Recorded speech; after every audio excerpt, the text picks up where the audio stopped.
This is the guy that got me into comedy. Ladies and gentlemen, please help me welcome the one and only Jimmy Bartok. How we doing? What's up, Jimmy? And yeah, you got to put that up. There you go. I do this 30 years now. I can't use a mic. Come on. That's what's up, Jimmy. Oh, man, I'm real excited for this podcast, man. This is cool. We get to talk. What's going to be fun is that we talk about a couple of different stories and Yeah. stuff. Because that's on the road. That's what it's all about. A lot of people said, I wish I had stories. And we got a few. And I really like the one, the snowstorm story. That's hilarious. Everybody wants to hear that story. I could travel Dayton, Ohio, anywhere. I can go to California, and they'll say, Jimmy Bartok. Instead of my material, they'll say, tell me that story. Tell me that cop story where the cop pulled you over. And I'm like, how'd you hear that? They said, man, we just heard that's a long story. Oh, what happened was I had to go to Iowa, and I don't miss a gig. You never miss. You miss one. I missed that one. I'll tell you about after this. I never missed any, except this might be a time I'm going to miss it. Iowa becomes a snowstorm, blizzard. I can't see 2 feet. Everybody been in that where you can't see where you're going. It was so bad I couldn't see 2 feet in front of me. I just couldn't see nothing. And I'm going, what am I going to do, man? It's freezing. And it's like 10 below zero. All of a sudden on the radio it goes, Iowa's shutting down, the state's becoming a disaster area. They're gonna like shut this. You ain't allowed on the road. Man. So everything's down but me. I'm the only one on the road. Right? So I'm traveling on the road, on the interstate. I can't even see. And all of a sudden I look through my rear view mirror and there's a cop. And he's pulling back. He's mad. I could barely see. He's getting right up on me. And he even got his hat up. He's very angry. He pulls me over. Comes up to my window and smacks with the billy club on the window. I says, oh, man. He goes, roll the window down. He goes, what's your name? And I go, Jimmy. And he goes, Jimmy. That's what he says to me. He goes, what the hell are you doing? He goes, you on the radio? He goes, you're going to become a statistic. I says, I got to go to a comedy gig. I got 10 more miles to go, and I'm real nervous, and I got to make it. I never missed a gig, and he says, here's the plan. You're going to follow me. We're going to the Radisson. You're going to sign in. You're not going to kill nobody, and then everything will be all right. You got that? And I go, yeah. So I pull off into the Radisson. He follows me in there. I didn't expect that. He's standing 20 feet from me, and I'm talking to the lady, and I said, I'm going to pretend like I'm talking to you, but I can't afford this $100 a night. Right. Make no money. Right. I said, I can't do no Radisson on this $100. She goes, what are you going to do? I said, I'm going back out there. She goes, don't let him get you.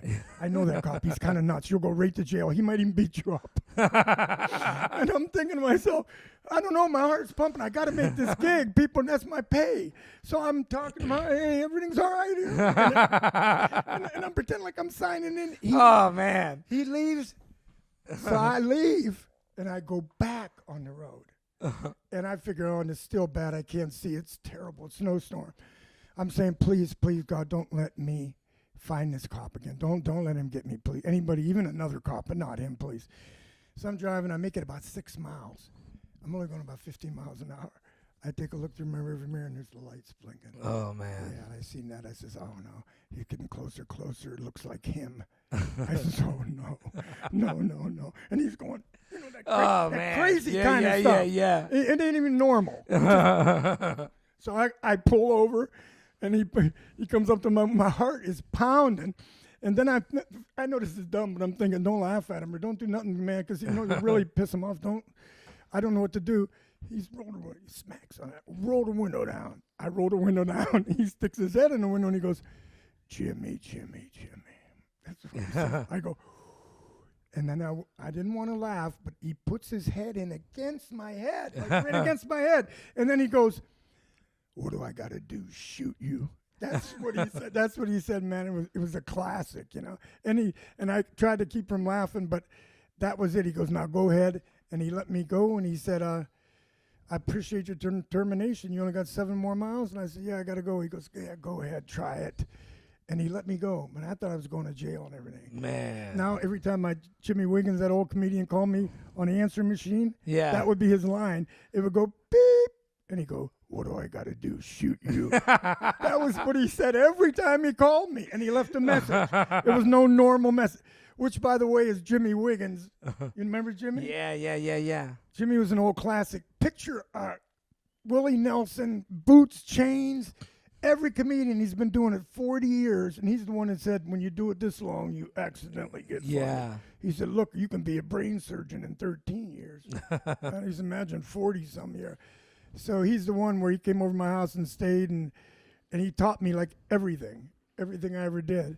So the funny thing about that is his story I did when he was, before he passed away, he had cancer. Yeah. And they wanted to do a thing for him in Chicago. And one story I can really remember with him, and this guy here, he just had wisdom and knowledge. Everybody told me, when you work with this guy, you're going to learn more in a year than you did. Yeah, learn more in a couple weeks than you did. Yeah, you're going to learn more because he's going to teach you life with it. And I'm like, what? All I think of is material and comedy. What do you mean life? And I know what they meant now. And his thing is funny about him is he comes to my house on an Amway. He can't drive. He can't see good. He can't drive the car. So he can't see. And he's in my car, and we're going to Iowa, and then we have to go down Route 80 forever. And I said, listen, man, I can't do this no more. I'm going 6 hours, Jimmy. I'm driving. I said, I got to sleep. He goes, I got that raspy voice. I can't drive. I said, you can drive a little, right? He goes, I haven't really done a lot. I can't see good. And I go, Jimmy, I'm going to fall asleep, man. Kill us. I can't do after 6 hours. He goes, come on. I said, come on. So I pull over and I let him do it. And when it breaks out in a snowstorm, it starts getting worse and worse. I don't pay no attention. All of a sudden I'm driving, and I'm falling asleep. And I swear this is how it went. What a classic. I go to fall asleep and the car starts spinning and swerving in the snow. I mean, like across the center thing. Yeah, insane. dang. And I'm like, he taps me, he goes, Jimmy, I don't know you that well, but I don't want you to die without seeing this wreck. He wakes me up because we're going to wreck. Oh, man. What a classic line. Yeah, that is. I never forgot that. I don't want you to. So now I leave that on his answering machine. When it beeps, I go like this, I don't want you to die without seeing this wreck. He had that raspy voice. I tell everybody that one you told me about your brother when you seen a cute girl at the bar, and you're like, oh, man, look at her, and your brother's like, what's that got to? Yeah, I don't know. He was like Fonzie. Yeah. Nobody had one-liners like him. He was like classic, I was in a bar, and all these girls are dancing, and he's older, a little wiser, and I'm younger in there, and I'm look at that. Look at this girl, Yeah. Look at that, And he goes, what has that got to do with you? That might be the funniest thing I've ever heard. What a in my classic life. line, though, huh? Yeah, that is so funny, man. Hey, look, she's beautiful. She's blonde. She goes, look at that body. What is that? What about when Jimmy was staying with you at your parents' house when you were on the road a lot? Remember that you guys crashed over there for a little bit? Yeah. Jimmy Wiggins. Now that you picture who he is, right? With Yeah, boots yeah. and chains and long hair, talk real raspy, and you got to picture this guy. I mean, it's he was on that. Last Comic Standing, yeah. And they loved him. They loved him, but he's more of a, what do you call it, entertainer, bar comedian, really. Yeah. So he comes over to my parents. My dad is 90 years old. And I didn't think there'd be no problem, right? So Jimmy's in there. He has a book in his hand. So I says, I'm going to go down Giant Eagle. I'm going to be about 10 minutes, 15 minutes. You going to be all right? Shouldn't be no problem. That's what he says to me. Yeah. And my dad's looking. Because my dad's a little senile. So I come back, and he's sweating, and he looks at me, and he goes, Jimmy, that was the longest half hour of my life. I said, what? He goes, your dad's asking me questions there's no answers to. I said, like what? He goes, we talked about that door. The door? He goes, yeah, you want that door open or shut? I go, well, shut it. He goes, Jimmy likes it open. I want to open it. He goes, yeah, I don't want to make Jimmy mad. Well, then shut it. And he goes, maybe flip a coin. I don't know what to do. And Jimmy says, I don't care. Then he goes, I'm gonna go out of here and read. Jimmy says, just give me a little. He wanted to be private. Right. So Jimmy come out there and tapped him on his shoulder. He goes, I want to talk about the window. I want to talk about the window. He goes, what's wrong with the window?